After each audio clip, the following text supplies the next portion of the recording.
Proyek ini digagas oleh pemerintah untuk menggandeng kolaborasi swasta, di mana proyek ini adalah proyek non APBN APBD. Jadi pemerintah tidak keluar uang Rp1 pun dalam proyek ini. Tentu proyek ini bisa menjadi percontohan di tempat-tempat lain dalam rangka menggerakkan roda ekonomi.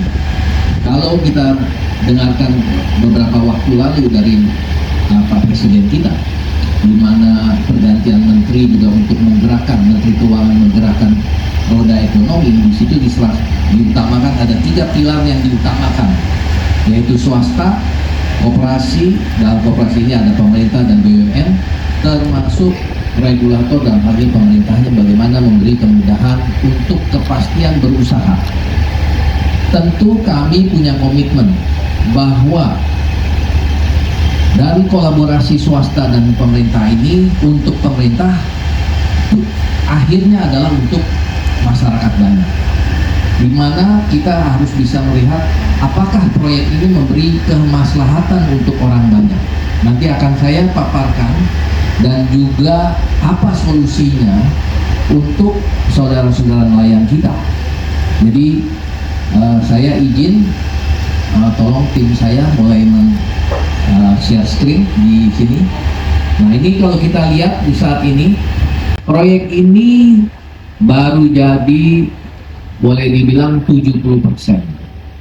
Ada pier 1 yang sebelah kiri, ada pier 2 yang di tengah, ini baru setengah, akan selesai tahun 25, dan di pier 3 yang ini sekarang jadi rame, isinya ada tanggul beton. Itu kalau kita lihat itu breakwater, bagian dari pembangunan pelabuhan.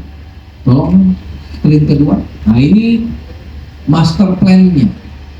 Nanti kira-kira kalau jadi begini, kami dengan didampingi Datun dan juga perjanjian kami dengan Kemenhub, tadi sudah disampaikan kami sudah menandatangani konsesi bahwa ini menjadi milik negara dalam hal ini Kementerian Perhubungan, dan ini sesuai dengan Undang-Undang Dasar 45 Pasal 33, bumi, air, laut dikuasai oleh negara. Jadi ini kami bukan bikin misalnya pulau lalu kami kapling-kapling jual, bikin rumah, tidak. Kami bikin pelabuhan.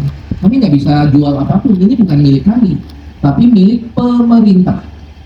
Jadi kalau kita lihat di sini, luasannya tadi sudah disampaikan oleh Pak Fajar, bagaimana waktu kami mengajukan PPKRL sudah ada koreksi-koreksi, dan tentu tadi sudah disampaikan juga oleh Bu Iren, awal ini dikaji oleh FS-nya UGM.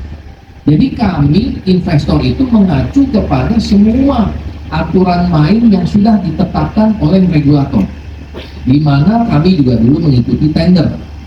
Akhirnya kami sebagai swasta menang, kami berkolaborasi dengan KBN sebagai BUMN, membentuk anak perusahaan dalam hal ini KCN, Karya Citra Nusantara. Dengan komposisi tadi, saat ini KBN memiliki 17,5% saham goodwill tanpa keluar uang Rp1 pun. Ya, jadi ini tolong kalau dijelaskan kenapa kita KBN harus, karena saya kalau mau masuk ke area sini tadi teman-teman media tentu lihat harus melewati kawasan Berikat Nusantara. Nah, ini lanjut. Nah, ini yang di dalam rencana induk pelabuhan nasional dan juga sesuai dengan PPKRL. Ini kalau yang garis merah, ini adalah tadi proyek jalan tol NPEA ke Pelindo. Ya. Lalu ini KCN akan jadinya seperti itu, pier 1, 2, 3. Lalu yang kalau kita lihat, ini izin saya